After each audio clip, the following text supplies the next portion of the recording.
Bonjour et bienvenue sur les capsules des vitamines du royaume pour cette série La paresse. C'est la deuxième capsule. Nous allons tout de suite nous rendre dans la parole dans Luc chapitre 13 du verset 6 au verset 9. C'est la parabole du figuier. Vous savez que le Seigneur utilise beaucoup le figuier, la vigne.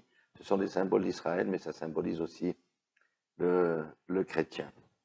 Il dit aussi cette parabole. Un homme avait un figuier planté dans sa vigne. Il vint pour y chercher du fruit et il n'en trouva point. Alors il dit au vigneron, voilà 3 ans que je viens chercher du fruit à ce figuier et que je n'en trouve point. Coupe-le, pourquoi occupe-t-il la terre inutilement? Et le vigneron lui répondit, Seigneur, laisse encore cette année, je creuserai tout autour et j'y mettrai du fumier. Peut-être qu'à l'avenir donnera-t-il du fruit, sinon tu le couperas. Amen. Alléluia. Eh bien, nous comprenons que le Seigneur parle aussi de celui qui a entré en alliance avec lui. Nous savons que le salut ne se mérite pas par les œuvres, mais nous savons que le salut doit produire des œuvres dans la vie de quelqu'un. Autrement, en qui aurait-il cru? Eh bien, ici, le Seigneur montre sa patience, mais il nous dit aussi à chacun d'entre nous, vous êtes entré en alliance avec moi, maintenant j'attends que vous fassiez votre part, parce que moi j'ai fait votre part. J'ai souffert pour vous à la croix de Golgotha, j'ai donné ma vie pour vous en rémission de vos péchés. Par la vraie repentance, vous êtes venus à moi. Maintenant, faites votre part. Et parce que le Seigneur avait dit d'aller faire des disciples. Donc, le Seigneur attend que nous portions du fruit. Le fruit, c'est quoi? On dit souvent c'est le fruit de l'esprit, c'est vrai. Mais le Seigneur attend que nous manifestions sa nature, notamment par l'amour, par une vie dans la droiture, une vie dans la justice. Ça, c'est ce dont il est question ici, spirituellement. Et vous voyez que le Seigneur, à un moment donné, dit au vigneron, mais qu'est-ce qui se passe avec ce figuier? Il ne porte pas de fruits. Coupe-le, parce que ça m'énerve d'avoir un figuier dans ma vigne qui ne porte pas de fruits. Sachez aussi que pourquoi on mettait des figuiers dans la vigne ou des arbres fruitiers dans les vignes? Ici, en Valais, en Suisse, on met par exemple des pêchers. Et on appelle ça les pêches des vignes. Elles ont une couleur un peu plus claire que les autres pêches.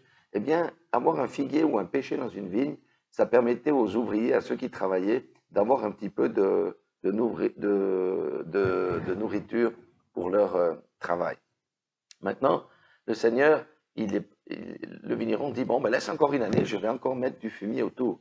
Le fumier autour, ça veut dire quoi? Je vais encore lui donner de la parole, que la parole va le transformer, je vais envoyer vers lui quelqu'un qui va l'exhorter, etc.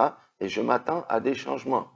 Donc, il dit, donne-lui encore une année, et après, vraiment, s'il n'y a pas de fruits, je vais le couper.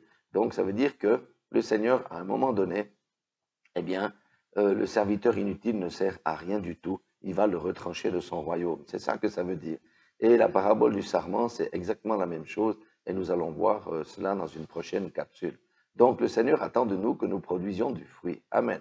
Alléluia. Si quelqu'un vient à Christ, il doit avoir des transformations. Le fruit de la transformation doit être visible pour ceux et celles qu'il côtoie, qui sont autour de lui. Et la lumière de Christ qui doit luire en nous doit éclairer ceux qui sont dans les ténèbres. Alléluia. C'est ça le fruit. C'est la transformation à l'image de Dieu. Dieu nous a créés à l'image de Dieu. Il y a eu la chute, nous avons été éloignés, mais grâce au sacrifice de Jésus, nous sommes revenus en communion avec notre Dieu. Et notre Dieu s'attend à ce que nous manifestions son image, c'est-à-dire l'amour, la droiture, la justice, faire le bien aux autres, aimer son prochain, etc. Donc, le Seigneur nous exhorte véritablement à entrer dans nos appels et à nous laisser transformer et que nous puissions marquer la différence entre ceux qui connaissent Dieu et ceux qui ne connaissent pas Dieu. Voilà, la paresse n'est pas bonne conseillère et plus on attend, plus on se rapproche d'une réprimande du Seigneur et plus on se rapproche de la date limite où le Seigneur annonce son jugement. Soyez tous bénis dans le nom puissant de Jésus-Christ.